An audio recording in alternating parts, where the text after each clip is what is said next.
334e jour de guerre et les opérations se poursuivent dans la bande de Gaza.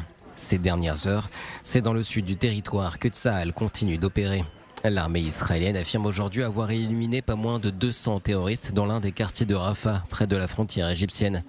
Les soldats opéraient dans un quartier de la ville quand des terroristes auraient ouvert le feu depuis un immeuble. Les soldats israéliens ont alors riposté, neutralisant plusieurs terroristes.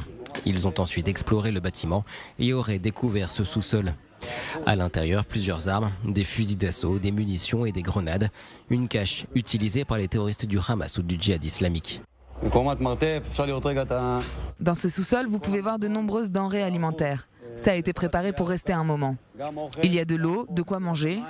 Vous pouvez aussi voir qu'on a localisé des armes, des casques, des gilets pare-balles, des grenades et plein d'autres armes. Non loin de là, les soldats auraient également découvert des rampes de lancement de missiles pointées vers Israël. Une infrastructure retrouvée en plein milieu d'une zone civile, à en croire cette infographie publiée par Tsahal. Au centre de la bande de Gaza, c'est le chef d'état-major israélien qui s'est rendu sur place. Herzi Halevi a procédé à une évaluation de la situation dans le secteur. Nous ne devons abandonner aucun des objectifs de guerre. Tsahal continue de nuire au Hamas et fait tout ce qu'elle peut pour ramener les otages à la maison. Tous les otages doivent rentrer en vie maintenant et auront une longue vie devant eux. Et chaque terroriste sera définitivement éliminé. Selon une estimation de l'armée israélienne, les bataillons du Hamas à Rafah seraient sur le point d'être totalement éliminés.